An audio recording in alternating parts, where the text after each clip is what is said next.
Hey guys, and welcome once again to Martin's Rhythm Method. I'm Martin Cliffe from Voyager Project. Now in this week's episode we're going to be looking at how we take a chord pattern that you've been given, in this case a 4-chord pattern, using simple open chords and making it more interesting.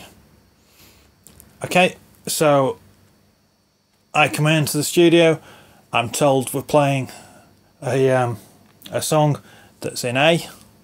That is, using the Nashville numbering system, it would be a 1-6-5-4 chord sequence. So in A, we've got, that tells me that 1 is A major, 6 is F sharp minor, the 5 is an E major, and the 4 is D. Okay, so I could just come in and play that as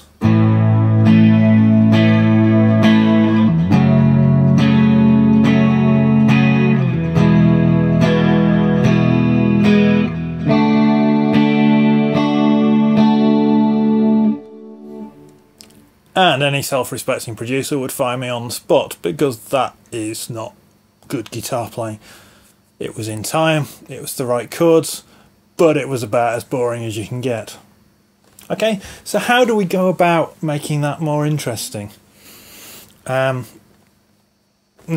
it may be that we can vary the rhythm up, and if there's a particular rhythm going on in the song, maybe on the hi-hat, as a rhythm guitarist, listening to the hi-hat is really good because that often gives you the feel of the song.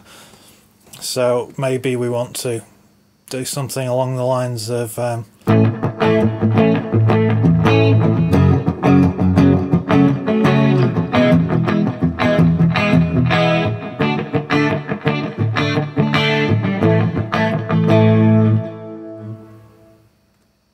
so if it's got that kind of pushing 3/4 feel to it, then that could work fine. But what if I'm not given that much guidance? What if the hi-hat isn't playing anything particularly interesting? Or what if I've been asked to be creative and play something that's melodically interesting as well as being the right chords and being rhythmically good?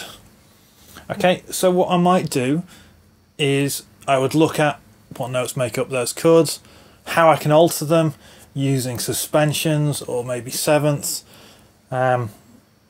Maybe I want to put some lead, if you will, techniques into them, so some sliding, maybe some vibrato. I would use a sound that maybe is quite expansive, as I'm using here. Okay, so first of all I would look at the A chord. Now all these chords fit nicely in the key of A major, so that's kind of the harmonic framework that I'm working within. So for the most part, in most styles of music, pentatonics work really well. So an A major or F sharp minor pentatonic,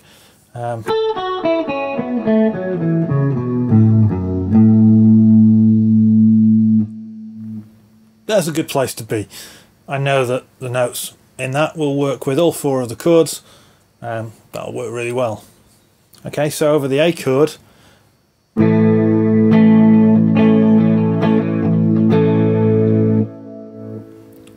I may use a little bit of sliding, just to give myself something interesting to do.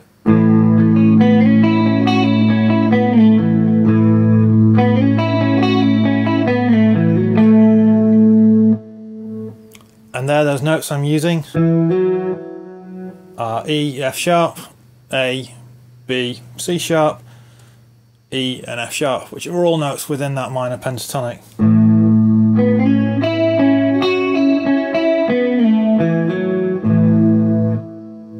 And all the while I'm letting the A note ring on, so that I'm absolutely fixed that that's the chord I'm reinforcing, but at the same time I'm making it sound a bit more interesting along the way. Taking that further, I could play exactly the same lick if I wanted to over the F sharp minor, but why would you want to do that? Okay, so I would maybe take a similar idea. If that's the kind of feel I'm going for, then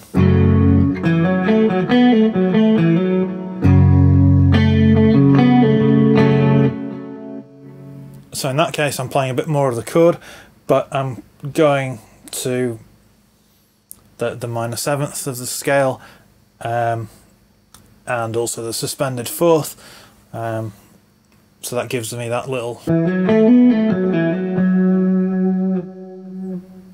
run again, just using notes from the pentatonic, just creating a bit of interest with tension and resolution while still staying on the same chord. And again, I've got the root of the chord really firmly ensconced so that you can hear what's going on. But even if I didn't,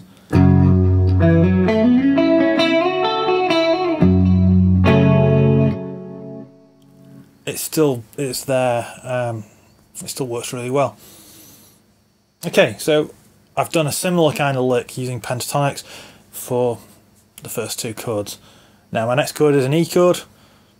The E, it has a G sharp in it, which doesn't fit in with the pentatonic scale, so maybe I'll do something a bit more chordal this time, using a slide and a suspended second and a tension. Okay.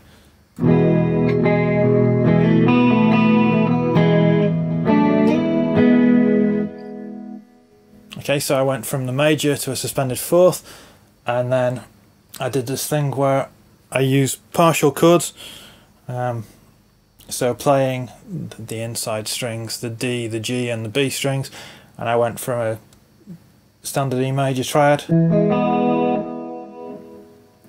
to what would actually be part of a B minor 7 or a D major chord, starting with an F sharp, so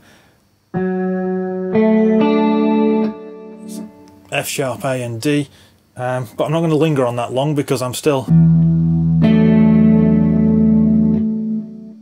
It's got a nice bit of tension to it, but it's not reinforcing the chord.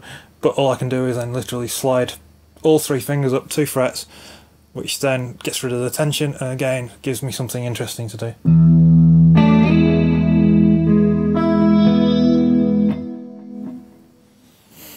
And whether I'm using a pick or I'm using fingers, just sort of rolling then across that, just rolling across that chord, just to give it a bit of rhythmic interest, but all the while we're emphasising the harmonics and it's sounding a bit more interesting.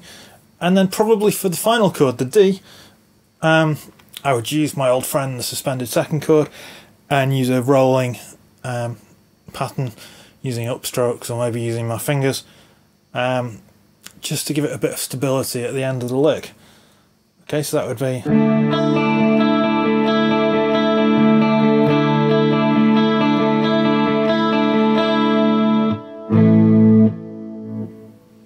Because the suspended second chord seems to want somehow or other to resolve down to an A major, which is where we're going back to for the root. So putting that together then,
okay, I hope that's given you some insight into how we might take a simple chord pattern and just make it more interesting.